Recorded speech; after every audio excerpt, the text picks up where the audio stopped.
Сәлеметсіңдер ме, балалар? Здравствуйте, ребята! Мы продолжаем изучать раздел «Моя Родина, Казахстан».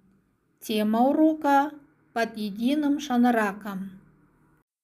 Цель урока – ты будешь понимать лексическое значение слов и словосочетаний, ключевые идеи коротких текстов, соблюдать каллиграфические и грамматические нормы на письме. Задание первое. Прочитаем стихотворение Сабита Муканова. Независимый Казахстан наш дом. Папа, мама, я и все мы в нем. Независимый Казахстан, наша опора и сила. Хлеб на столе, мир на земле. Вот его символ. Казахстан наш дружный дом. Большой семьей живем мы в нем. Ребята, о чем написал автор? Правильно, автор написал о независимой стране Казахстан. Найдите в тексте восклицательное предложение и прочитайте его выразительно. Это какое предложение, ребята? Большой семьей живем мы в нем. Молодец. Запомните и запишите слова. Независимый Казахстан. Тәуелсіз Казахстан. Гостеприимный, қонақжай. Шаңырақ, дастархан. Задание второе. Допишите предложение. Казахстанский народ живет в единстве. Правильно. Казахстанский народ живет в единстве, согласии, мире, радости, любви. Молодец. Задание третье. Рассмотри рисунок шанрака и прочитай два значения этого слова.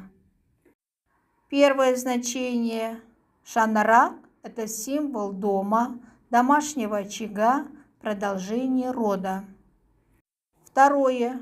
Шанрак – это устройство, представляющее собой обод, круг, с выпуклой решеткой внутри.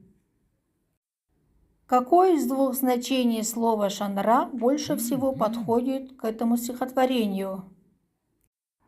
Верно, первое значение. Шанрак – это символ дома, домашнего очага, продолжение рода. Запишите его в тетрадь. А теперь, ребята, давайте немножко отдохнем. Задание четвертое. Представьте, что вы создали очаг дружбы и доброты, а чтобы огонь в нем горел ярче, ты должен выбрать добрые слова. Это какие слова, ребята? Жақсылық, достық, махаббат, қуаныш, бақыт, денсаулық. Молодцы, ребята. Задание пятое. Послушаем стихотворение «Гостеприимный дастархан».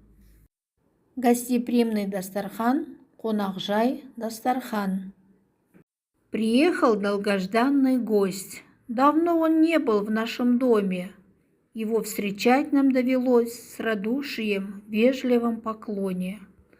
Пока варился наш обед, мы гостя дружно привечали и угощение принесли с гостеприимством дастархана.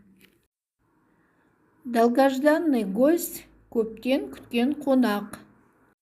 С радушием, ақ көңілмен привечали, қарсы алдық.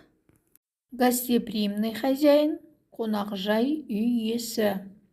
Задание шестое. Напиши правильно предложение. Я ел что?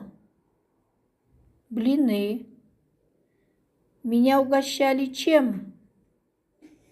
Баурсаками. Нас кормили чем? Пирогами. Молодцы. В предложениях найдите и подчеркните местоимения. Я, меня, нас. Молодцы. Вы сегодня, ребята, отлично поработали. Вы на уроке научились понимать лексическое значение слов и словосочетаний. Научились правильно составлять предложения. Спасибо вам за урок. До свидания.